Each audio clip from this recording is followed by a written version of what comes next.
Hi ചങ്ങന്മാരെ, എല്ലാവർക്കും പുതിയൊരു വീഡിയോയിലേക്ക് സ്വാഗതം. തംബ്നെയിലിൽ കണ്ടതുപോലെ തന്നെ ഒരു Q&A വീഡിയോ ആണ് നമ്മളിന്ന് ചെയ്യാൻ വേണ്ടി പോകുന്നത്. അപ്പോൾ ഇതിനു മുമ്പ് ചെയ്ത പരിചയമോ കാര്യം ഒന്നും എനിക്കില്ല. എന്താ പറയുക, ഞാൻ ചെയ്തിട്ടില്ല ഇതുപോലത്തെ വീഡിയോ ഒന്നും. നമ്മൾ മറ്റുള്ള യൂട്യൂബേഴ്സൊക്കെ ചെയ്തത് കണ്ടുകൊണ്ട് അതുപോലത്തെ നമ്മുടെ കമൻറ്റ് ബോക്സിൽ വന്ന കമൻറ്റ് പ്രകാരമൊക്കെയാണ് നമ്മൾ ചെയ്യണത്. മെയിനായിട്ട് കമൻറ്റിൽ വന്നിട്ടുള്ള അഭിപ്രായമാണ് നിങ്ങളിതുപോലത്തെ ഒരു വീഡിയോ ചെയ്യൂ എന്നുള്ളത്. അപ്പോൾ അതുകൊണ്ടാണ് അത് ചെയ്യുന്നത്. ഏതായാലും ഞാനൊരു വീഡിയോയിൽ പറഞ്ഞായിരുന്നു, നിങ്ങളെന്തെങ്കിലും ക്വസ്റ്റ്യൻസ് ചോദിക്കുക, ഞാൻ അതിന് ആൻസർ പറയുന്നൊരു വീഡിയോ ഞാൻ ചെയ്യുക എന്നുള്ളത്. അപ്പോൾ ആ വീഡിയോ ചെയ്തിട്ടിപ്പോൾ ഒരു 5-6 ദിവസങ്ങൾ കഴിഞ്ഞു, ഒരാഴ്ചത്തോളമായി എന്നാണ് എനിക്ക് തോന്നുന്നത്. അപ്പോൾ ഞാൻ അതിന് കുറച്ച് ക്വസ്റ്റ്യൻസൊക്കെ എടുത്തിട്ടുണ്ട്. കുറച്ച് പേരെ അതിൽ ചോദ്യങ്ങൾ ചോദിച്ചിട്ടുള്ളൂ, അത്രയും ചോദ്യം ഞാൻ എടുത്തിട്ടുണ്ട്. അപ്പോൾ നമുക്ക് ഓരോ ചോദ്യങ്ങളായിട്ട് നമുക്ക് നോക്കിയിട്ട് വായിച്ച് കാര്യങ്ങളൊക്കെ വായിച്ച് മനസ്സിലാക്കി അതിന് ഉത്തരം പറഞ്ഞ് കുറച്ചേരം ഇരിക്കാം വേണ്ടോ. അപ്പോൾ അതാണ് എൻ്റെ പരിപാടി. ഇവിടെ നല്ല മഴയാണ്. ഞാൻ ഇവിടെ ഇരിക്കണോ, ഇതിൻ്റെ സ്റ്റുഡിയോ ആട്ടോ, ഇതിൻ്റെ സ്റ്റുഡിയോ ആണത്. ഇവിടെ പാടത്തൊക്കെ നല്ല രീതിയിൽ വെള്ളം കയറി. ഈ സൈഡിൽ 2 സൈഡും കറക്റ്റായിട്ടേക്കാം, മഴ പെയ്യുന്നുണ്ട്. അപ്പോൾ നമുക്ക് പരിപാടിയിലേക്ക് കിടക്കാം. അപ്പോൾ ആദ്യത്തെ ചോദ്യം യൂനുസ് മെഹ്റൻ എന്ന് പറയുന്ന ഒരു പ്രൊഫൈലിൽ നിന്ന് വന്നതാണ്. വിഷ്ണുവിൻ്റെ ലവ് സ്റ്റോറി, കല്യാണം വരെ എത്തിയത്, അതിനിടയിലുണ്ടായ ട്വിസ്റ്റുകളും അറിയണം. അതാണ് എൻ്റെ ചോദ്യം. ഈ ചോദ്യം ചോദിച്ചിട്ടുള്ള ആളുകൾ 3-4 പേരുണ്ട്. അപ്പോൾ അതുകൊണ്ട് തന്നെ ആദ്യത്തെ ക്വസ്റ്റ്യൻ ഇത് ഒറ്റയടിക്ക് ഉത്തരം പറഞ്ഞു പോകാൻ പറ്റിയൊരു കേസല്ല, അത് കുറച്ച് ലാഗാണത്. എന്നാലും ഞാൻ വളരെ ചുരുക്കിയിട്ട് പറഞ്ഞു തരാം. ഞാൻ പ്രണയിച്ചാണ് മാരേജ് ചെയ്യുന്നത്. പ്രണയ വിവാഹമായിരുന്നു എൻ്റെത്. എൻ്റെ വിവാഹം എന്ന് പറയുന്നത് അതൊരു സംഭവം തന്നെയാണ്. കൊറോണയിലാണ് എൻ്റെ വിവാഹം നടക്കുന്നത്. 2020 കൊറോണയിലാണ് വിവാഹം നടക്കുന്നത്. അതുപോലെ തന്നെ ഞാൻ 9 വർഷത്തോളം പ്രണയിച്ചിട്ടാണ് വിവാഹം കഴിക്കുന്നത്. ഞാനും എൻ്റെ വൈഫും 9 വർഷത്തോളം പ്രണയിച്ചിട്ടാണ് വിവാഹം കഴിക്കുന്നത്. അതായത് ഞാൻ 8ാം ക്ലാസ് പഠിക്കുമ്പോഴാണ്. ഒരു ചെറിയൊരു തുടക്കക്കഥ ഞാൻ പറഞ്ഞുതരാം. അതായത് അവളുടെ അച്ഛനും എൻ്റെ നാട്ടിലെ എൻ്റെ ജ്യേഷ്ഠന്മാരും എൻ്റെ നാട്ടിലെ മറ്റ് ജ്യേഷ്ഠന്മാരും, അതായത് എൻ്റെ റിലേറ്റീവ്സ് ആയിട്ടുള്ള ജ്യേഷ്ഠന്മാരും അല്ലാതെ നാട്ടിൽ നമുക്ക് ഒരുപാട് ജ്യേഷ്ഠന്മാരുണ്ടാവുമല്ലോ, അവരൊക്കെ അവളുടെ അച്ഛനും ഇവരെല്ലാവരും ഒരുമിച്ചാണ് ജോലി ചെയ്യുന്നത്. അപ്പോൾ നാട്ടിലൊരു ചേട്ടൻ്റെ വീടിൻ്റെ പണിക്ക് അവളുടെ അച്ഛൻ്റെ കൂടെ അവളും ഒരു ദിവസം നാട്ടിലേക്ക് വരികയുണ്ടായി. അന്ന് എൻ്റെ ഒരു ഫ്രണ്ട് ഷൈജു എന്ന് പറയും, നമ്മളുടെ കൂടെ ടാങ്ക് ഒട്ടിക്കാൻ ആ കാര്യത്തിലൊക്കെ ഷൈജുവിനെ ഞാനിങ്ങനെ കാണിക്കാറുണ്ട് വീഡിയോയിൽ. ഇപ്പോൾ കഴിഞ്ഞ വീഡിയോയിലും ഷൈജുവിനെ കാണിച്ചതാണ്. അപ്പോൾ ആ ഷൈജു എനിക്ക് ആ വീടിൻ്റെ പണിയിൽ പങ്കെടുക്കാൻ വേണ്ടി പറ്റിയിരുന്നില്ല. മെയിൻ സ്ലൈവിൻ്റെ വാർപ്പായിരുന്നു, അതായത് വീടിൻ്റെ മെയിൻ സ്ലൈവിൻ്റെ വാർപ്പ്. അന്ന് നമ്മളെല്ലാവരും ഒന്ന് കൂടും, വാർപ്പിനൊക്കെ സഹകരിക്കും, നമ്മളവിടെ ഹെൽപ്പൊക്കെ ചെയ്തിട്ട് അങ്ങനെ നല്ല ബിരിയാണിയൊക്കെ വെച്ച് കഴിക്കുന്ന ഒരു പരിപാടിയാണ്. ഏതായാലും അന്ന് എനിക്ക് കൂടാൻ വേണ്ടി പറ്റിയിരുന്നില്ല. അപ്പോൾ ഈ ഷൈജു എന്ന് പറയുന്ന അവൻ എനിക്ക് വിളിച്ചിട്ട് പറയുകയാണ്, എന്നെ കണ്ടപ്പോൾ പറയുകയാണ്, ഇവള് അച്ഛനും, അതായത് വൈഫിൻ്റെ അച്ഛനും അവളും ഈ പരിപാടിക്ക് പങ്കെടുത്തിട്ടുണ്ട് കേട്ടോ. അപ്പോൾ ഇവൻ എന്നെ കണ്ടപ്പോൾ പറയുകയാണ്, ഷൈജു എന്നെ കണ്ടപ്പോൾ പറഞ്ഞു, എടാ നിനക്ക് പറ്റിയൊരു കുട്ടിയാണ്, നിനക്കൊരു പറ്റിയ കുട്ടി ഇന്ന് പരിപാടിക്ക് വന്നിരുന്നു, ഇവിടെ അടുത്ത് തന്നെയാണ് സ്ഥലം, എല്ലാ കാര്യങ്ങളും എന്നോട് പറഞ്ഞു. അപ്പോൾ അവനിങ്ങനെ പറഞ്ഞപ്പോൾ എൻ്റെ മനസ്സിൽ എനിക്ക് പറ്റിയ കുട്ടിയോ, അന്ന് 8ാം ക്ലാസ്സിലാണെന്ന് ഓർക്കണം. ഞാൻ 8ാം ക്ലാസ് പഠിക്കുന്ന സമയമാണ്. ഞാൻ മാത്രമല്ല, അവൾ 8ാം ക്ലാസ്സിലാണ്, ഷൈജു 8ാം ക്ലാസ്സിലാണ്, ഞങ്ങളെല്ലാവരും 8ാം ക്ലാസ് പഠിക്കുന്ന സമയമാണ്. അപ്പോൾ അന്നത്തെ ആ ഒരു ടൈം പ്രണയം മെയിനായിട്ട് നടന്നുകൊണ്ടിരിക്കുന്ന സമയമാണ്. അപ്പോൾ ഞാൻ തന്നെ എനിക്ക് പറ്റിയ കുട്ടിയോ അങ്ങനെ ആ ലെവലിൽ നിൽക്കുകയാണ്. അപ്പോൾ ഒന്ന് കാണാനുള്ളൊരു ആഗ്രഹം, അത് വല്ലാത്ത ത്വര വരുമല്ലോ നമുക്ക് കാണാൻ. അവളൊന്ന് കാണണമല്ലോ എന്നാ, അങ്ങനെയാണെങ്കിൽ അവളൊന്ന് കാണണം, ഒന്ന് കണ്ടുമുട്ടണം, സംസാരിക്കണം എന്നൊക്കെയായി മനസ്സിലുള്ള ആഗ്രഹങ്ങൾ. അങ്ങനെ ഞങ്ങളുടെ ക്ഷേത്രത്തിലെ ഒരു പരിപാടിയുണ്ട്, അഖണ്ഡനാമയജ്ഞം. ഇവിടെ ഞങ്ങളുടെ ഈ ഒരു മലപ്പുറം ജില്ല ഈ ഭാഗത്തൊക്കെ ഉണ്ടാവാറുണ്ട്. അതായത് ശബരിമല സീസണിലാണ് അത് ഉണ്ടാവുക. അങ്ങനെ ഒരു അഖണ്ഡനാമയജ്ഞത്തിൻ്റെ അതായത് ശബരിമല സീസണിൽ ക്ഷേത്രത്തേക്ക് പോയിരുന്ന സമയത്ത് ഞാനൊക്കെ മാലയൊക്കെ ഇട്ടിട്ടുണ്ട്, സ്വാമിയാണ്. പോയിരുന്ന സമയത്ത് ഇവളെ ഷൈജു കണ്ടു. ഇവളും തന്നെ ക്ഷേത്രത്തിലേക്ക് വന്നിട്ടുണ്ട്. ചിന്നും ക്ഷേത്രത്തിലേക്ക്, എൻ്റെ വൈഫിനെ ഞാൻ ചിന്നു എന്ന് വിളിക്കുക, അവൾ നിക് നെയിം ചിന്നു എന്നാണ്. അപ്പോൾ അവളും തന്നെ ക്ഷേത്രത്തിലേക്ക് വന്നിട്ടുണ്ട്. അപ്പോൾ ഷൈജു ഇവളെ കണ്ടപാടെ എന്നെ വിളിച്ചു കൊണ്ടുപോയി കാണിച്ചു തന്നു ആളെ.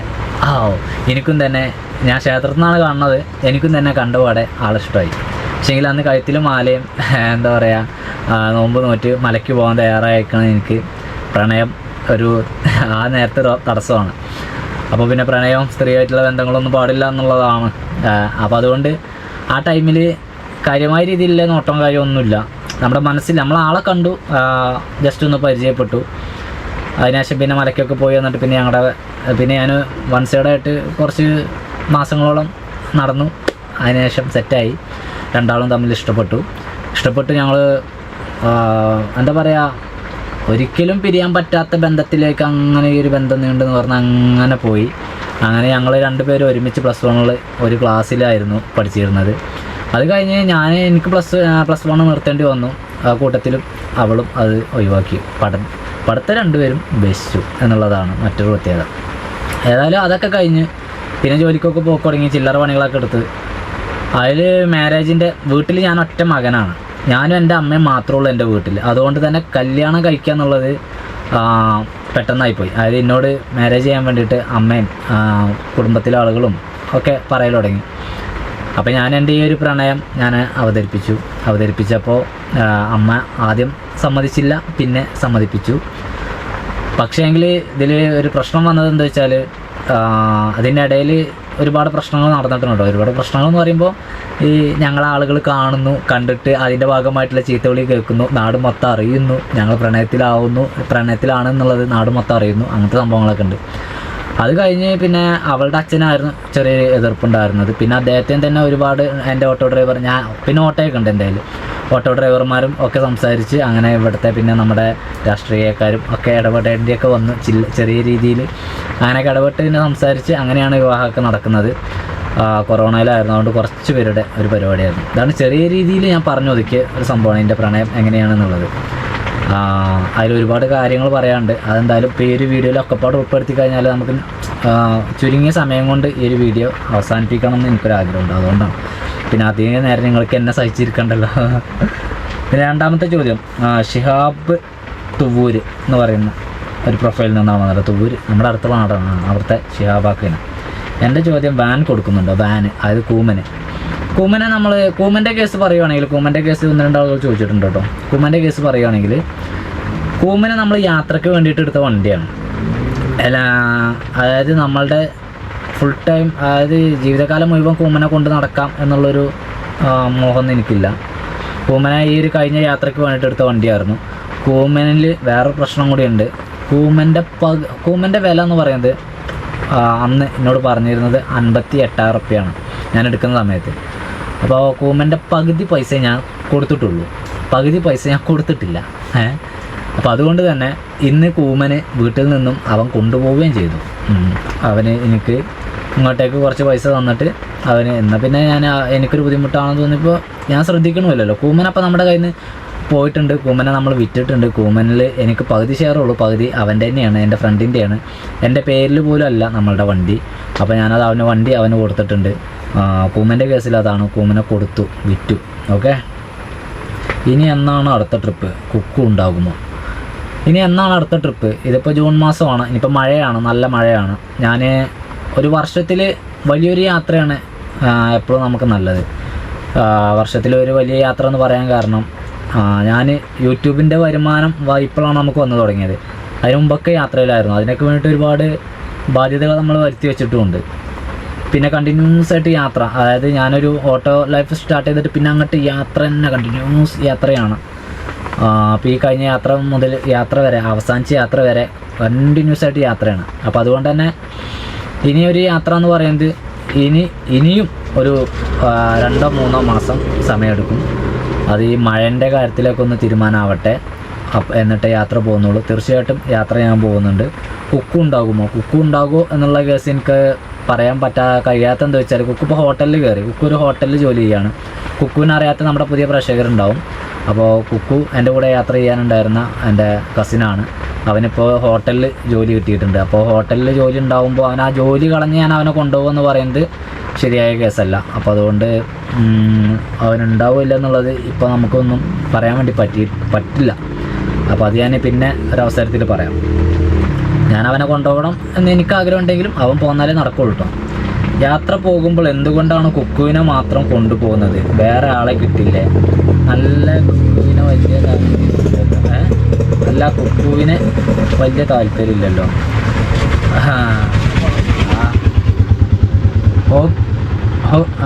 എന്താണ് ബുക്ക്പീഡിയ എന്ന് പറയുന്ന ഒരു പ്രൊഫൈലിൽ നിന്നാണ് അത് വന്നിട്ടുള്ളത്.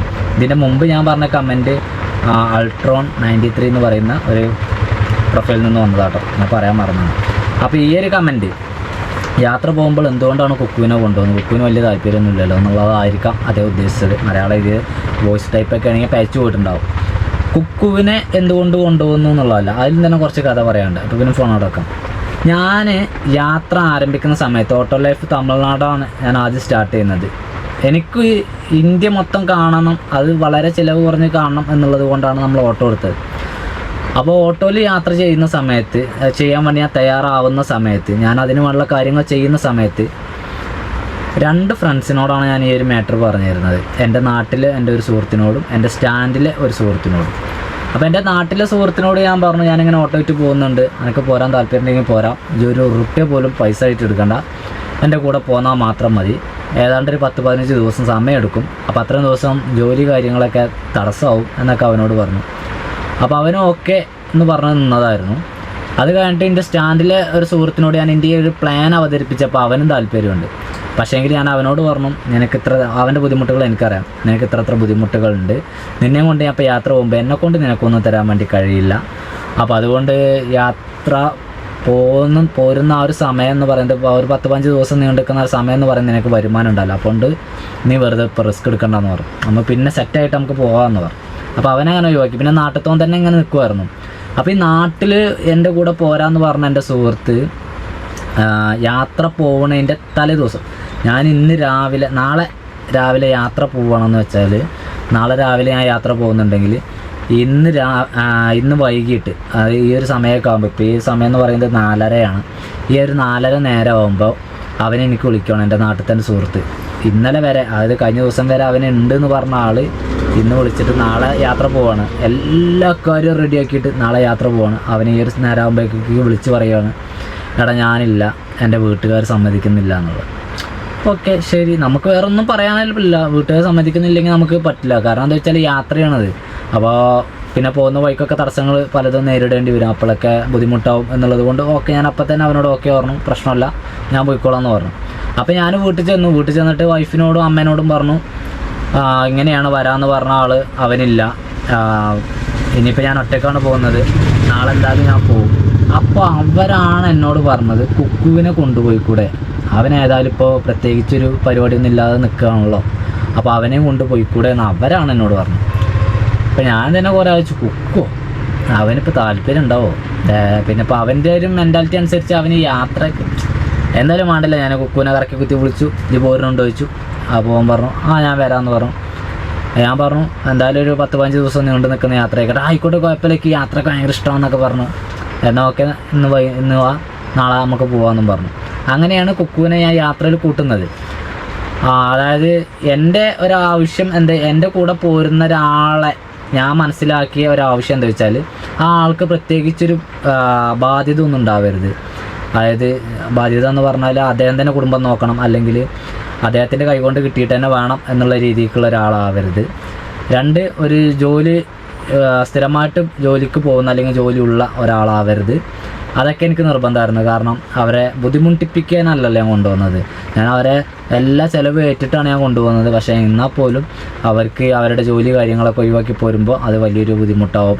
എല്ലാവരും എൻ്റെ സുഹൃത്തുക്കളെല്ലാവരും സാധാരണക്കാരാണ്, അന്നുള്ള കാര്യത്തിന് അന്നന്ന് ജോലി എടുത്ത് ജീവിക്കുന്നവരാണ്. അപ്പോൾ അതുകൊണ്ടാണ് ഞാൻ അങ്ങനെ ചിന്തിച്ചത്.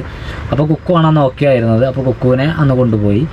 അതിനുശേഷം പിന്നെ ഞാൻ കുക്കുവിനെ വീഡിയോയിൽ കണ്ടല്ലോ ആളുകൾ വീഡിയോ കണ്ടപ്പോൾ പിന്നെ കുക്കുവിന് പ്രത്യേക തരം ഫാൻസ് കാര്യങ്ങൾ അങ്ങനെയുള്ള സംഭവങ്ങളൊക്കെ ആയി. പിന്നെ കുക്കുവിന് ഒഴിവാക്കാൻ വേണ്ടി പറ്റാത്തൊരവസ്ഥയ്ക്ക്, എനിക്ക് ഒഴിവാക്കാൻ വേണ്ടി പറ്റാത്തല്ല, കുക്കുവിന് എന്നെ ഒഴിവാക്കാൻ പറ്റാതെ, എനിക്ക് അവനെ ഒഴിവാക്കാൻ പറ്റാതെ, ഈ ചാനലിന് അവനും വേണം എന്നുള്ള രീതിയിലേക്ക് കാര്യങ്ങൾ പോയി. അങ്ങനെയാണ് കുക്കു ഇതിലേക്ക് വന്നത്. അല്ലാതെ എനിക്ക് അവൻ്റെ ഒപ്പം തന്നെ യാത്ര പോയിക്കൊള്ളണം അങ്ങനത്തെ നിർബന്ധമൊന്നും എനിക്കില്ല. ഞാനിനി അടുത്ത യാത്ര പോകുന്നത് മിക്കവാറും ഒരു 97% ഞാൻ ഒറ്റയ്ക്കായിരിക്കും. ഇനി അടുത്ത് വരും ബിബിൻ മാത്യു എന്ന് പറയുന്ന ഒരു പ്രൊഫൈലിൽ നിന്നാണ്. ഫാമിലി ട്രിപ്പ് പോകാൻ ഇഷ്ടമാണോ, എന്തെങ്കിലും പോകാൻ പ്ലാനുണ്ടോ? ഫാമിലി ട്രിപ്പ് പോകാൻ ആർക്കും ഇഷ്ടമില്ലാത്തത്? നമുക്കെല്ലാവർക്കും ഇഷ്ടമല്ല നമ്മുടെ ഫാമിലിയായിട്ട് ഒരു യാത്ര പോകാമെന്നൊക്കെ പറഞ്ഞാൽ. പ്ലാനൊന്നുമില്ല, പ്ലാനായിട്ടൊന്നുമില്ല, പക്ഷേങ്കിൽ എൻ്റെ മനസ്സിൽ കുറച്ച് സ്ഥലങ്ങളുണ്ട്, അവരെ കൊണ്ടുപോയി ഒന്ന് കാണിക്കണം എന്ന ആഗ്രഹമുള്ള. ഫാമിലിയായിട്ട് പോകാൻ ഇഷ്ടമാണ് എനിക്ക്. അവരെ കൊണ്ടുപോയി കാണിക്കാൻ ഈ ഇന്ത്യ മഹാരാജ്യത്ത് ഒരുപാട് സ്ഥലങ്ങൾ എൻ്റെ മനസ്സിലുണ്ട്. അവരെ ഒന്ന് കൊണ്ടുപോയി കാണിക്കണം, അവരിത് കാണണം എന്ന ആഗ്രഹമുള്ള. അത് ഞാൻ കൊണ്ടുപോയിരിക്കും. ഞാൻ തീർച്ചയായിട്ടും അതിനുള്ള അവസരം എനിക്ക് വന്നു ചേരും എന്ന് തന്നെയാണ് കരുതുന്നത്. അതിന് വേണ്ടിയിട്ട് ഞാൻ പരിശ്രമിച്ചുകൊണ്ടിരിക്കുന്നു. പിന്നെ അടുത്ത കൃഷ്ണപ്രസാദ് എന്ന് പറയുന്ന പ്രൊഫൈലിൽ നിന്നാണ്. ഒരു ഫാമിലി ട്രിപ്പ് ഉണ്ടാവുമോ? ഫാമിലി ട്രിപ്പ് എന്ന് പറഞ്ഞാൽ ഇപ്പോൾ ഞാൻ കഴിഞ്ഞ യാത്ര പോയി വന്നിട്ട്, നോർത്ത് ഈസ്റ്റ് യാത്ര കഴിഞ്ഞ് വന്നിട്ട് ഞാനും എൻ്റെ ഫാമിലിയായിട്ട് ഞാൻ യാത്ര പോയത് 2 ദിവസം നിന്നിരിക്കുന്ന ചെറിയൊരു യാത്ര പോയതാണ്. കാരണം ആ യാത്ര ഞാൻ ടയർഡായിട്ടാണ് വരുന്നത്. പിന്നെ അപ്പോൾ അവരെ സന്തോഷിപ്പിക്കാൻ വേണ്ടിയിട്ടാണ് ഞാൻ 2 ദിവസത്തെ ഒരു യാത്ര പോയത്. അന്ന് എൻ്റെ ഫ്രണ്ട്സും ഉണ്ടായിരുന്നു. അപ്പോൾ യാത്ര ഞാൻ അവരെ കൊണ്ട് പോകാറുണ്ട്. ഞാനിപ്പോഴല്ല അവരെ നിങ്ങൾ വീഡിയോയിൽ കാണുന്നത്. ഇതിന് മുമ്പ് ഞാൻ ഓട്ടോ ലൈഫ് ചെയ്യുമ്പോൾ അവരെ നിങ്ങൾ വീഡിയോയിൽ കണ്ടിട്ടുണ്ടോ? അല്ലെങ്കിൽ ഇതിൻ്റെ മുമ്പ് ഇപ്പോൾ കുക്കുമില്ലാതെ ഞാൻ ഒറ്റയ്ക്ക് എന്താ പറയുക, ഇപ്പോഴത്തെ ലെവലിലുള്ള വീഡിയോ ചെയ്യുന്ന അതൊഴികെ യാത്രാ വീഡിയോ ചെയ്യുമ്പോൾ എന്തെങ്കിലും അവരെ കാണലുണ്ട് വീഡിയോയിൽ. അവരാരെയും നിങ്ങൾ കണ്ടിട്ടുണ്ടാവില്ല. കാണാത്തത് എന്താ, ഞാൻ എനിക്ക് വീഡിയോയിൽ അങ്ങനെ ഉൾപ്പെടുത്തിയിട്ടുണ്ടായിരുന്നില്ല. ഇപ്പം പിന്നെ അവരുണ്ടായപ്പോഴാണ്. അപ്പോൾ അതുകൊണ്ട് ഞാൻ അവരെ കൊണ്ട് പോകുന്ന യാത്രയിലും വീഡിയോ എടുക്കാറില്ല. ഇപ്പോൾ അവർ വീഡിയോയിലും അവർ ഓക്കെ ആയിട്ട് വരുന്നുണ്ട്. അപ്പോൾ പിന്നെ യാത്ര പോകുമ്പോഴും വീഡിയോ എടുക്കാം.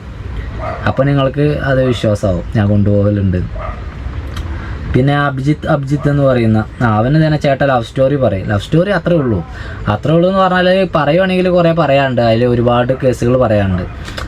അതായത് എൻ്റെ വൈഫുണ്ടല്ലോ, എൻ്റെ വൈഫിൻ്റെ നേരെ മുകളിലൊരു പെൺകുട്ടിയും കൂടി ഉണ്ട്. അതായത് അവളുടെ ചേച്ചിനെ വിവാഹം കഴിച്ചിട്ടുള്ളത് എൻ്റെ കസിൻ ബ്രദറാണ്. അതായത് എൻ്റെ അമ്മൻ്റെ ഏട്ടത്തിൻ്റെ മകൻ. ഞാൻ കുക്കു എങ്ങനെ നിൽക്കുന്നു അതുപോലത്തെ വേറെ ഒരു ജ്യേഷ്ഠനാണ് അവളുടെ ഏട്ടത്തിനെ വിവാഹം കഴിച്ചിട്ടുള്ളത്. ഞങ്ങളാണ് 8 വർഷം പ്രണയിച്ചിരുന്നത്. 8 വർഷം പ്രണയിച്ചിരുന്ന ഞങ്ങൾ 8ാമത്തെ വർഷം ആകുന്ന സമയത്താണ് ഇവരുടെ വിവാഹം ഉറപ്പിക്കുന്നത്. ഞങ്ങൾ സ്റ്റക്കായി പോകുകയെന്ന് പറഞ്ഞാൽ ഇനിയിപ്പോൾ എന്ത് ചെയ്യും? അവരുടെ വിവാഹം ഉറപ്പിക്കുകയാണ്. ഞങ്ങളുടെ കാര്യത്തിൽ ഇനി ഒരു വകുപ്പുമില്ല. ഞങ്ങളുടെ കാര്യത്തിൽ ആളുകൾ സമ്മതിക്കും അറിയില്ല, കുടുംബത്തിലെല്ലാവരും എതിർക്കുമെന്ന് അറിയില്ല. ആകെ ടെൻഷനായി. പക്ഷേങ്കിൽ ഓരോരുത്തരായിട്ട് ഞാൻ ബുദ്ധിപരമായിട്ട് ഞാൻ ചാക്കിലെടുത്ത് അങ്ങനെയാണ് നടക്കുന്നത് കല്യാണമൊക്കെ. അപ്പോൾ അതിലൊരുപാട് കേസുണ്ട് പറയാം. പക്ഷേങ്കിൽ നമുക്കിപ്പോൾ ഇത് കുറഞ്ഞ സമയം കൊണ്ട് തീർക്കാം എന്നുള്ളതാണ്. വീണ്ടും അഭിജിത്ത് 3027 എന്ന് പറയുന്ന ഒരു പ്രൊഫൈലിൽ നിന്ന് വന്നതാണ്. കൂമൻ എന്താ ചെയ്യുന്നത്? കൊടുക്കുമോ അതോ വർക്ക് എടുത്ത് കൂടെ നിർത്തുമോ? കൂമൻ്റെ കേസ് ഞാൻ പറഞ്ഞില്ല, കൂമനെ നമ്മൾ കൊടുത്തു. കൂമൻ എന്തായാലും ഞാൻ കൂടെ നിർത്താൻ വേണ്ടി കരുതിയൊരു വണ്ടിയല്ല. അങ്ങനെ കൂടെ നിർത്താൻ കരുതിയൊരു വണ്ടി, ഈ ഒരു വണ്ടി മാത്രമേ ഇപ്പോൾ നിലവിൽ എൻ്റെ മനസ്സിലുള്ളൂ. ഇനി ഞാൻ ഏതിലേക്കൊരു വണ്ടി യാത്രക്ക് എടുക്കുകയാണെങ്കിൽ തന്നെ അത് ഞാൻ കൂടെ നിർത്തുമെന്ന് എനിക്കറിയില്ല. സുമിത് VR യൂട്യൂബ് ഏണിങ് എത്ര? യൂട്യൂബ് വരുമാനം പറയുകയാണെങ്കിൽ അത് ഭയങ്കര രസമാണ്. അത് ഇപ്പോൾ ഞാനിവിടെ കാണിക്കാം. എനിക്ക് കഴിഞ്ഞ മാസം, അതായത് ജൂൺ മാസം അതായത് കഴിഞ്ഞ മാസം നമ്മൾ വീഡിയോ ചെയ്തിട്ട് നമുക്ക് ഈ ജൂൺ മാസമേ കിട്ടുള്ളൂ അതിൻ്റെ പൈസ. അത് $189 ഉള്ളത്. ഇനിയിപ്പോൾ ഈ മാസം ഞാൻ ഇപ്പോൾ വീഡിയോ ഇങ്ങനെ ഷൂട്ട് ചെയ്ത് വീഡിയോ അപ്ലോഡ് ചെയ്യുന്നുണ്ടല്ലോ, അതിപ്പോഴും $80 ആയിട്ടുള്ളൂ. അതിപ്പോഴും $80. ഇനിയിപ്പോൾ ഞാൻ എന്താ പറയുക, എഡിറ്റിങ്ങിലൊന്നും വെക്കുന്നില്ല, നമുക്കിങ്ങനെ കാണിച്ചു തന്നാൽ മതിയായിരുന്നു. അതിപ്പോഴും $80 ആയിട്ടുള്ളൂ. അപ്പോൾ അത് $100 ആയാലും വല്ലതും കിട്ടുള്ളൂ. അതിപ്പോൾ ഇന്നിപ്പോൾ എത്രാം തീയതി? ഇന്നിപ്പോൾ ഞാൻ ഷൂട്ട് ചെയ്യുന്ന ദിവസം 15-ാം തീയതി. ഇനി 15 ദിവസം കൂടെ ഉള്ളൂ. 15 ദിവസം കൊണ്ട് അത് $100 ആക്കാൻ പറ്റുന്നതാണെങ്കിൽ ഈ മാസം ഒരു $100 ഈ മാസം കിട്ടും. അതന്നെ. അപ്പോൾ അതാണ് യൂട്യൂബ് വരുമാനം എന്ന് പറയുന്നത്. യൂട്യൂബ് ഏണിങ്സ് എത്ര? അടുത്ത വെർഫസോർ എന്ന് പറയുന്ന പ്രൊഫൈൽ, അതിന് ഞാൻ തോന്നുന്നു ബാക്കിയൊന്നും കിട്ടാത്ത. ബ്രോ ഒരു ലോക്കൽ ക്യാമ്പിംഗ് പിക്നിക്. ഇത് ഞാൻ ഇതെന്താ പറയുക വെച്ചാൽ, ഒരു ലോക്കൽ ഏരിയയിലുള്ള ക്യാമ്പിങ്ങും പിക്നിക്കും ഉള്ള സ്പോട്ടുകളിലൊക്കെ പോയിട്ട് നൈറ്റ് ക്യാമ്പിങ് ഫാമിലിയായിട്ട് ചെയ്തുകൂടെ എന്നാണ് ഇദ്ദേഹം പറയുന്നത്. ഞാൻ ഇവരെയും കൊണ്ട് ഞങ്ങളുടെ നാട്ടിൽ അധികം അങ്ങനെ ക്യാമ്പിങ് പരിപാടിക്കൊന്നും വീട്ടുകാർ അല്ലെങ്കിൽ വൈഫിനെ മോളെ ഒന്നും കൊണ്ടുപോയി ചെയ്യാത്തതിൻ്റെ കാരണം എന്താ വെച്ചാൽ, എൻ്റെ വൈഫിനെ അവരെ സംബന്ധിച്ചിടത്തോളം അവർ പുറത്തത്തെ അനാവശ്യ സൗണ്ടുകളൊക്കെ കേട്ട് കഴിഞ്ഞാൽ പേടിക്കും. അപ്പോൾ നമ്മളൊരു സ്ഥലത്ത് ക്യാമ്പ് ചെയ്യുമ്പോൾ അവിടെ അനാവശ്യ സൗണ്ടുകൾ നന്നായിട്ടുണ്ടാവും. ഒന്നില്ലെങ്കിൽ ഒരു നായ വരച്ചാൽ മതി പേടിക്കും അവർ, അല്ലെങ്കിൽ വേണ്ട ഒരു മൂങ്ങ അതിൽ പാറുമ്പോൾ അതൊന്ന് എന്താ പറയുക കരഞ്ഞാൽ മതി, അതിനും പേടിക്കും അവർ. അപ്പോൾ അതുകൊണ്ടാണ് ഈ ക്യാമ്പിംഗ് പരിപാടിക്കൊന്നും അവരെ കൊണ്ടുപോകാൻ വേണ്ടി കഴിയാത്തത്. അവരെ ഞാനങ്ങനെ കൊണ്ടുപോകില്ല. അല്ലെങ്കിൽ പിന്നെ നമ്മളേതിലൊക്കെ എന്താ പറയുക റിസോർട്ട്, ആ റിസോർട്ടിന് ഓപ്പൺ ഏരിയ, അതിൻ്റെ റിവർ സൈഡിൽ നമുക്ക് വേണമെങ്കിൽ ക്യാമ്പ് ചെയ്യാം. അങ്ങനെയൊക്കെ ആണെങ്കിൽ നമുക്ക് അവർക്കും തന്നെ ചിലപ്പോൾ ഒരു വിശ്വാസം, അതായത് പേടിയില്ലാതെ നിൽക്കുക, അതാണല്ലോ വേണ്ടത്. ഇതിപ്പോൾ ഞാനൊരു സ്ഥലത്ത് ക്യാമ്പ് ചെയ്യുമ്പോൾ നമ്മളവിടെ റിവർ സൈഡ് അതിലേക്ക് എടുത്ത് ഞാൻ ക്യാമ്പ് ചെയ്യുവാണെങ്കിൽ ഒരു മനുഷ്യ കുഞ്ഞുണ്ടാവില്ല. അത് അവർക്ക് ആൾറെഡി അറിയും, ഏത് ഇവിടെ ആരും ഇല്ല കേട്ടോ എന്നുള്ളത്. അപ്പോൾ അത് തന്നെ അവർക്ക് പേടിയായി. കാരണം ഞാനൊപ്പം ഉണ്ടായത് കൊണ്ട് മാത്രം അവർക്ക് ധൈര്യം വരണം. അവർക്ക് സ്വരം ധൈര്യം വരണമെങ്കിൽ അത് പറഞ്ഞതുപോലെ വെളിച്ചം വേണ്ടി വരും, നന്നായിട്ട് വെളിച്ചം വേണ്ടി വരും. ഈ പറഞ്ഞ ശബ്ദങ്ങളൊക്കെ വീടിൻ്റെ ഉള്ളിൽ ഇരിക്കുന്ന പോലെയല്ല ക്യാമ്പിങ്. ഞങ്ങൾ കഴിഞ്ഞ പ്രാവശ്യം ആ ഒരു റിവർ സൈഡ് ക്യാമ്പ് ഞാനും കുക്കും ചെയ്ത ആ ടൈമിൽ എന്തൊക്കെ തരം സൗണ്ടാണ് ഞങ്ങൾ കേൾക്കുന്നത് അറിയാം. അതുപോലെ വണ്ടിക്ക് വന്നാണ്ട് ഇങ്ങനെ മുട്ടുന്ന സൗണ്ടുകളൊക്കെ കേൾക്കാറുണ്ട്. അപ്പോൾ അത്ര സൗണ്ടൊക്കെ അവർ കേട്ട് കഴിഞ്ഞാൽ അവർ പേടിക്കും. അപ്പോൾ അതുകൊണ്ടാണ് ഞാൻ അവരെ കൊണ്ട് ക്യാമ്പിങ് നടത്താത്തത്. എഡിസൺ സെബാസ്റ്റ്യൻ എന്ന് പറയുന്ന ഒരു പ്രൊഫൈലിൽ നിന്നും വന്നിട്ടുള്ള കാര്യങ്ങൾ. നിങ്ങളുടെ ലവ് സ്റ്റോറി പറ ബ്രോ. വെഡ്ഡിങ് ഫോട്ടോ ഒക്കെ ഉണ്ടെങ്കിൽ അതും കിട്ടും. വെഡ്ഡിങ് ഫോട്ടോ ഇല്ല ബ്രോ, കാരണം അന്ന് കൊറോണയാണ്, മെയിൻ നല്ല കത്തിക്കണ സമയം. അന്ന് ഫോട്ടോഗ്രാഫി പരിപാടി ഒന്നും നമ്മൾ ഏൽപ്പിച്ചിട്ടുണ്ടായിരുന്നില്ല. പിന്നെ ഇപ്പോൾ നമ്മുടെ മൊബൈലുകളെടുത്ത ഫോട്ടോ ഒക്കെ ഉണ്ടെങ്കിലുള്ളൂ. അന്ന് ആ മൊബൈൽ എൻ്റെ കയ്യിൽ നിന്ന് രാജസ്ഥാനിൽ പോവുകയും ചെയ്തു. ആ മൊബൈലിലായിരുന്നു ആ ഫോട്ടോ ഒക്കെ ഉണ്ടായിരുന്നത്. ഇപ്പോൾ ഞാൻ അന്ന് ഫേസ്ബുക്കിൽ ഇട്ട് വെച്ചിരുന്ന ഫോട്ടോ വല്ലതും ഉണ്ടെങ്കിൽ ഞാൻ ഇതിൽ വയ്ക്കാം, ഉണ്ടോയെന്ന് എനിക്ക് ഉറപ്പില്ല. പിന്നെ റിഷ IMP LMP ആണോ? LMP Risha LMP. Autorickshaw total എത്ര കിലോമീറ്റർ ഓടി ഇതുവരെ? വണ്ടിക്ക് വലിയ പണി, അതായത് 1,42,392 കിലോമീറ്റർ 2019 ഫെബ്രുവരി തൊട്ട് ഈ ഒരു എന്താ പറയുക 2025 ജൂൺ വരെ ഞാൻ ഓടിയ കിലോമീറ്റർ എന്ന് പറയുന്നത്. ഞാൻ വലിയ ഓട്ടോ ഒന്നും ഓടിയില്ല, ചെറിയ ഓട്ടോ ഓടിയിട്ടുള്ളൂ. എത്ര 6 വർഷം കഴിഞ്ഞു, 6 വർഷം 4 മാസമൊക്കെ ആയില്ലേ. വലിയ ഓട്ടോ ഒന്നും ഓടിയില്ല. 1,00,000 ജില്ലാനോ ഒരു 1.5 ലക്ഷം ആവണല്ലേ ഉള്ളൂ. വലിയ പണി ഇല്ല. ഒരു മാക്സിമം ഞാൻ വലിയ പണി എടുത്തിട്ടുണ്ടെങ്കിൽ അതൊരു 3,000 റുപ്യൻ്റെ ക്ലച്ച് റിസ്ക് മാറ്റി അതൊരു 3,500 രൂപ അങ്ങാണ്ടൊക്കെ ആയി. അത് മാത്രമേ ഞാൻ വലിയ പണി എടുത്തിട്ടുള്ളൂ, വേറെ ഒന്നും ഇതിന് വന്നിട്ടില്ല. അതാണ് ബജാജിൻ്റെ ഒരു പ്രത്യേകത അതാണ്. പിന്നെ ചിലതുണ്ട് കേട്ടോ അടക്കിപ്പെടുന്നത്, നമുക്കിതൊക്കെ ഭാഗ്യം പോലെ കിട്ടിയത്, ഇതൊക്കെ ഭാഗ്യത്തിൽപ്പെടുത്തട്ടോ. ഫൂട്ടറിസ്റ്റിക് വേ എന്ന് പറയുന്ന ഒരു പ്രൊഫൈലിൽ നിന്ന് വന്നത്. ഒമിനി എന്താ അവസ്ഥ? അത് ഓടിക്കാനൊന്നുമില്ല ബ്രോ. ഒമിനിൻ്റെ അവസ്ഥ ഞാൻ പറഞ്ഞു. പിന്നെ നമുക്ക് അൽഫോൺ എന്ന് പറയുന്ന ഒരു പ്രൊഫൈലിൽ നിന്ന് വന്നിട്ടുള്ള ചോദ്യമാണ്. നിങ്ങളുടെ ജീവിതം ഒരു സിനിമയായാൽ അതിൻ്റെ പേരെന്തായിരിക്കും?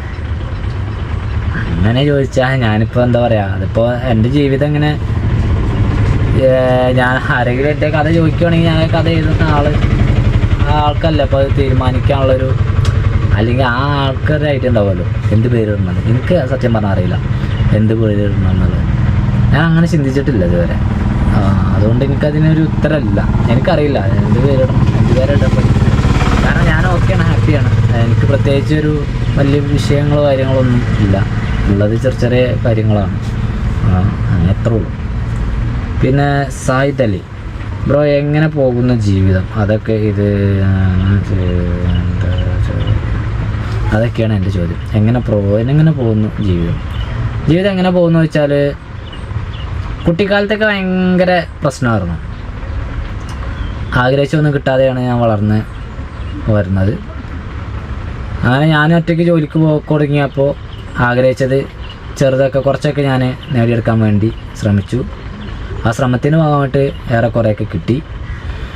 പിന്നെ ഞാൻ എൻ്റെ മാരേജിൻ്റെ അവിടെ നിന്ന് ഇങ്ങോട്ട് നോക്കുകയാണെങ്കിൽ, അതായത് എൻ്റെ ആ ഒരു കുട്ടിക്കാലം തൊട്ട് എൻ്റെ ജോലിക്ക് പോകുന്നത്, എൻ്റെ 10ാം ക്ലാസ് ടൈമൊക്കെ എനിക്ക് ഒരുപാട് ഇഷ്ടപ്പെട്ട ടൈം. 10ാം ക്ലാസ്സിൻ്റെ മേലേക്ക് ഇങ്ങോട്ട് 10ാം ക്ലാസ് വരെ എനിക്ക് വല്ലാതെ ഇഷ്ടമില്ലാത്തൊരു ടൈമായിരുന്നു. കാരണം നമ്മൾ ഒരുപാട് എന്തൊക്കെയോ ആഗ്രഹിക്കുക, ഒന്നും നടക്കാത്തൊരു വിഷയം കൊണ്ട്. ആഗ്രഹമാണ് നമ്മുടെ ഏറ്റവും വലിയ പ്രശ്നം. നമ്മൾ ഒരുപാട് ആഗ്രഹിക്കാൻ പാടില്ല.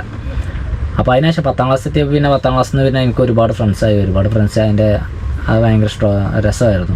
അത് കഴിഞ്ഞിട്ട് പിന്നെ ജോലിക്കിറങ്ങിയപ്പോൾ ബന്ധങ്ങൾ ഒരുപാടായി. ആ ഒരു ബന്ധത്തിൽ എനിക്ക് അതും തന്നെ പിന്നെ എനിക്ക് സന്തോഷങ്ങൾ മാത്രമേ ഉള്ളൂ. ദുഃഖിക്കേണ്ട നിമിഷങ്ങൾ വളരെ കുറവായിരുന്നു.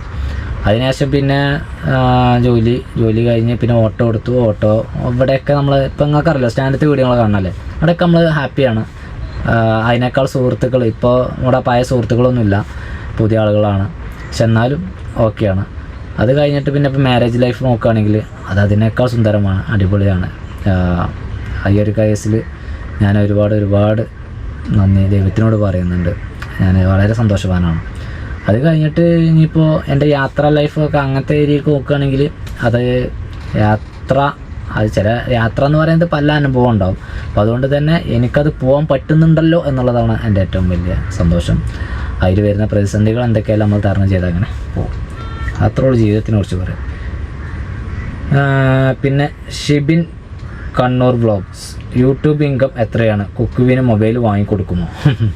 കുക്കുവിന് മൊബൈൽ വാങ്ങിക്കൊടുക്കുമോ എന്ന് ചോദിച്ചാൽ കുക്കുവിന് ഞാൻ മൊബൈൽ വാങ്ങിക്കൊടുക്കണം കരുതിയായിരുന്നു. ഇപ്പം ഞാൻ പെട്ടെന്ന് കുറച്ച് കാര്യങ്ങൾ പറയാം. യാത്ര സ്റ്റാർട്ട് ചെയ്യുന്നത് നിങ്ങൾ വരുന്ന പോലെ ഞാൻ ഇടയ്ക്കിടയ്ക്ക് പറഞ്ഞ പോലെ ബാധ്യത ഉണ്ടാക്കി വെച്ചു എന്ന് പറയുന്നുണ്ടല്ലോ, അത് വെറുതെ പറയുന്നില്ല. ഒന്ന് ഈ വണ്ടി അടവിനിട്ട്, അതുപോലെ തന്നെ എൻ്റെ കയ്യിലുണ്ടായിരുന്ന സ്വർണ്ണത്തിൻ്റെ മാല വിറ്റ്, ഒരു മാല കൊണ്ടേ പണയം വെച്ച്, അങ്ങനെയൊക്കെയാണ് ഞാൻ യാത്ര പോയിരുന്നത്. അത് കുക്കുവിനെ കൊണ്ട് ഞാൻ യാത്ര പോകുന്ന ടൈമൊക്കെ അങ്ങനെയാണ്. അന്നൊന്നും വരുമാനം യൂട്യൂബിൽ നിന്നില്ല മക്കളെ. പിന്നെ ഇപ്പോൾ വരുമാനം ഇപ്പോഴാണ് വന്നു തുടങ്ങിയത്. വരുമാനം ഇപ്പോൾ വന്നു തുടങ്ങുന്ന സമയം എന്ന് പറയുന്നത് ഇപ്പോൾ കുറച്ചായി. പക്ഷേ ആ നല്ല രീതിയിൽ കിട്ടിത്തുടങ്ങുന്ന സമയത്ത് തന്നെ നമ്മൾക്ക് നല്ലൊരു വീഴ്ച പറ്റി. എടുത്ത തീരുമാനം പയച്ചു പോയി. കഴിഞ്ഞ യാത്രക്കെടുത്ത തീരുമാനമായിരുന്നു, ആ തീരുമാനം പയച്ചു പോയി. ആ തീരുമാനത്തിൻ്റെ പിഴവ് കാരണമാണ് ഇപ്പോൾ ഈ ഒരു ഇരുത്തം ഇവിടെ ഇരിക്കേണ്ടി വരുന്നത്. അല്ലെങ്കിൽ ഇപ്പോഴും ചിലപ്പോൾ യാത്രയിലായിരിക്കാം. അപ്പോൾ അതുകൊണ്ട് തന്നെ കാര്യമായ വരുമാനം യൂട്യൂബിൽ നിന്നും കിട്ടാത്തത് കൊണ്ട് ഈ ഒരു കടങ്ങൾ നമ്മൾ അതിനൊക്കെ വേണ്ടിയുള്ള കടങ്ങൾ ഉണ്ടാക്കി വെച്ചല്ലോ. കുടുംബശ്രീന്ന് വരെ ലോൺ എടുത്തിക്കണം, ലിങ്കേജ് അങ്ങനെയൊക്കെ പല തരികളെ ഞാൻ കാട്ടിയിരിക്കുന്നത്. സംഭവം എൻ്റെ മനസ്സിലും ഉണ്ടായിരുന്നു ഇതെന്നുള്ള ആക്സ്, അത് എൻ്റെ മനസ്സിലും ഉണ്ട്. നിങ്ങൾക്ക് പൈസ കിട്ടുമല്ലോ, നമ്മൾ യാത്ര ഇതുകൊണ്ട് പോവാം, എന്നിട്ട് പൈസ കിട്ടുമ്പോൾ അടക്കാം. പക്ഷേ നമുക്ക് ആക്കെ ഇതുപോലെ കിട്ടിയില്ല. അപ്പോൾ അതുകൊണ്ട് നമ്മളിപ്പോൾ അടച്ചുകൊണ്ട് നിൽക്കുന്നത്. അതെല്ലാം കുഴപ്പമില്ല. അപ്പോൾ അതുകൊണ്ട് തന്നെ അവനൊരു ഫോൺ വാങ്ങിക്കൊടുക്കണം എന്ന് ഞാൻ ആഗ്രഹിച്ച സമയത്തൊന്നും എനിക്ക് വാങ്ങിക്കൊടുക്കാൻ വേണ്ടി പറ്റിയിട്ടില്ല. പറ്റുവാണെങ്കിൽ തീർച്ചയായിട്ടും ഞാനത് വരുന്ന ടൈമിൽ, അതായത് മുന്നിലേക്കുള്ള ഇനി എൻ്റെ ജീവിതയാത്രയിൽ എന്തെങ്കിലുമൊക്കെ ആയിട്ട് അവനൊരു ഫോണ് ഞാൻ വാങ്ങിക്കൊടുക്കുന്നതാണ്. തീർച്ചയായിട്ടും ഞാൻ വാങ്ങിക്കൊടുക്കും. അത് ഇപ്പോൾ എന്നെ കൊണ്ട് കഴിയുന്ന ടൈം വരട്ടെ. അപ്പോൾ എന്തായാലും ഞാൻ അത് ചെയ്യും. കഴിയുന്ന ടൈം അധികമൊന്നുമില്ല, ഇപ്പോൾ അടുത്തന്നെ വരും. നമുക്ക് അപ്പോൾ ചെയ്യാൻ. നിതിൻ മുള്ളശ്ശേരി എന്ന് പറയുന്ന പ്രൊഫൈലിന് നാട്ടിൽ ലഹരിയെ പറ്റി പറയാനാണ് ബ്രോ പറയുന്നത്. നാട്ടിലെ ലഹരി എന്ന് പറയുമ്പോൾ എന്ത് ലഹരി? മനുഷ്യന്മാർക്ക് പലതാണ് ലഹരി. ചിലർക്ക് ഈ എന്താ പറയുക, അവരെ തലയ്ക്ക് പിടിക്കുന്ന എന്തെങ്കിലുമൊക്കെ ഒരു വസ്തു ഉപയോഗിക്കുന്നതാണ് ലഹരി. മറ്റു ചിലർക്ക് മറ്റു പലതിനോടുമാണ് ലഹരി. അപ്പോൾ ഇതിലേത് ലഹരി? പിന്നെ ഇപ്പോൾ ഈ ഒരു കമൻറ്റ് കേട്ടിട്ട് എനിക്ക് തോന്നുന്നു MDMA പോലെ അല്ലെങ്കിൽ കഞ്ചാവ് പോലെയുള്ള ലഹരിയൊക്കെ ആവാം ഉദ്ദേശിച്ചത്. അങ്ങനെയാണെങ്കിൽ അതിനെക്കുറിച്ച് എനിക്ക് പ്രത്യേകിച്ച് പറയാനൊന്നുമില്ല.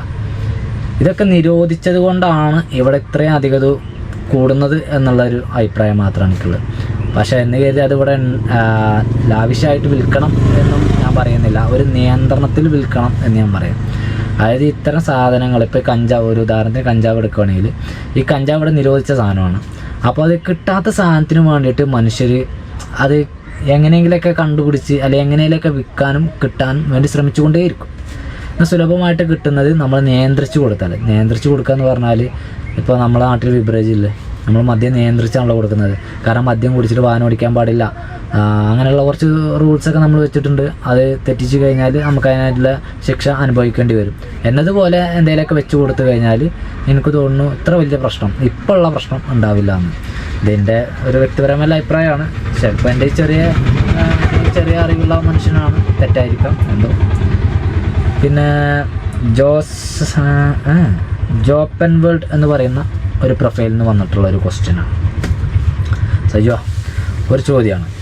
അപ്പോൾ താങ്കൾക്ക് ദിവസം ചിട്ടിയുണ്ടോ? നമ്മുടെ നാട്ടിലെ ഓട്ടോക്കാർ ഇവിടെ ചിട്ടിയല്ല, ഇവിടെ കുറിയാണ്. ചിട്ടി പരിപാടി ഇവിടെ വളരെ കുറവാണ്. ചിട്ടി പിടിക്കുക എന്നുള്ള എനിക്കും അറിയില്ല ചിട്ടിൻ്റെ റൂള് കാര്യങ്ങളൊക്കെ എങ്ങനെയാണ്. പക്ഷേങ്കിൽ ഇവിടെ കുറിയാണ്. കുറി എന്ന് പറഞ്ഞാൽ ഒരു 10-30 പേരുണ്ടെങ്കിൽ ആഴ്ചയിൽ നറുക്കെടുക്കും. കിട്ടുന്ന സംഖ്യ എത്രയാണോ അത് ഇപ്പോൾ ആഴ്ചയിൽ നറുക്കെടുത്ത് എനിക്ക് കിട്ടിയത് 50,000 നമ്മൾ നറുക്കെങ്കിൽ 50,000 എനിക്ക് തരും. അങ്ങനെ അടുത്ത ആഴ്ച എടുത്തിട്ട് ചേട്ടനാണെങ്കിൽ ചേട്ടന് കിട്ടും. അങ്ങനെയാണ് ഇവിടെ. ഞാൻ കുറിയിലൊന്നും ഇപ്പം അല്ല.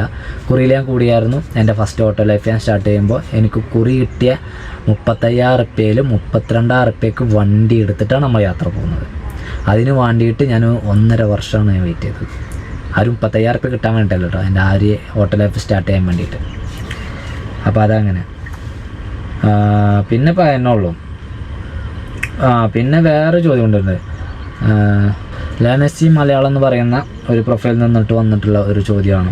ബ്രോ, ഓട്ടോ ആണോ യൂട്യൂബ് ആണോ മെയിൻ വരുമാനം? ഓട്ടോ ആണ് ബ്രോ, ഓട്ടോ ആണ്. യൂട്യൂബ് എന്ന് പറയുന്ന സംഭവം നമ്മൾ യാത്ര ചെയ്യുമ്പോൾ മാത്രമേ നമുക്കിതൊന്നും വരുമാനമുള്ളൂ, അല്ലെങ്കിൽ നമ്മൾ വീഡിയോ ചെയ്യുമ്പോൾ മാത്രമാണ്. ഓട്ടോ തന്നെ അതുപോലെ തന്നെയാണ്, നമ്മൾ ഓടിയാൽ തന്നെ നമുക്ക് വരുമാനമുള്ളൂ. പക്ഷേ എങ്കിൽ ഞാൻ യാത്രയ്ക്കുള്ള ഫണ്ട് കണ്ടെത്തുന്നത് ഓട്ടോമേലാണ്. എൻ്റെ യാത്ര പോകുമ്പോൾ എൻ്റെ EMIകളിലേക്കുള്ള ഫണ്ട് കണ്ടെത്തുന്നത് ഓട്ടോമേലാണ്. അപ്പോൾ ഇത്തരം സംഭവങ്ങൾ ഞാൻ ഓട്ടോമേ വെക്കും. അതുപോലെ തന്നെ ഞാൻ യാത്ര പോകുന്ന സമയത്തോ എൻ്റെ വീട്ടിലെ ചിലവിന് വേണ്ടിയുള്ള പൈസ കണ്ടെത്തുന്നതൊക്കെ ഓട്ടോമേലാണ്. അപ്പോൾ എൻ്റെ പ്രധാന വരുമാനം ഓട്ടോ തന്നെയാണ്. ഇതുവരെ ഓട്ടോ ആണ്. ഓക്കെ, ഇനിയിപ്പോൾ നാളേക്ക് മാറുമെന്ന് അറിയില്ല കേട്ടോ. നാളേക്ക് നമ്മൾ വേറെ ലെവലായാലോ. അപ്പോൾ എത്ര മാത്രമേ ക്വസ്റ്റ്യൻ ഉണ്ടാകുന്നുള്ളൂ. അപ്പോൾ ഇത്ര പേരെ ക്വസ്റ്റ്യൻ ചെയ്തിട്ടുള്ളൂ. അപ്പോൾ എല്ലാവരുടെ ക്വസ്റ്റ്യൻ ഞാൻ ഉത്തരം തന്നിട്ടുണ്ട്. ഇതൊക്കെയാണ് നമ്മളുടെ കാര്യങ്ങൾ. നമ്മളുടെ അത്ര വലിയ ലൈഫൊന്നുമല്ല, പക്ഷേങ്കിൽ ഉള്ള ഈ ഒരു ലൈഫിൽ ഞാൻ വളരെ സന്തോഷവാനാണ്. തീർച്ചയായിട്ടും ഒരുപാട് സന്തോഷമുണ്ട് എനിക്ക്. കാരണം നിങ്ങൾ കുറച്ച് പ്രേക്ഷകരെയും കൂടി കിട്ടിയതുകൊണ്ട് സംസാരിക്കാനൊക്കെ രസമല്ല. തോട് കാണിച്ചുതരാം. ഉണ്ടോ എത്ര വെള്ള താറാക്കളുണ്ട്, താറാക്കൾ. എന്നാൽ പിന്നെ പറഞ്ഞ പോലെ. അപ്പോൾ ഇനി സംശയമൊന്നും ആർക്കൊന്നും ഇല്ലാന്ന് തോന്നുന്നു. എന്തെങ്കിലുമൊക്കെ ഉണ്ടെങ്കിൽ നിങ്ങൾ കമൻറ്റ് ചെയ്യും. ലവ് സ്റ്റോറി ഞാൻ വളരെ ചുരുക്കി പറഞ്ഞ് നിർത്തിയൊരു സംഭവമാണ്. അപ്പോൾ അത് ഇനി പിന്നൊരു അവസരത്തിൽ ഞാൻ അവളെ കൂട്ടിയിട്ട് ചെയ്യാൻ പറ്റുന്നതാണ് ചെയ്യാം. എന്നാൽ പിന്നെ ഈ ഒരു വീഡിയോ ഞാൻ വിളിച്ച് വൈൻഡപ്പ് ചെയ്യണം. അടുത്തുള്ള വീഡിയോ ആയിട്ട് ഞാൻ പിന്നെ വരാം. Okay, bye, good night.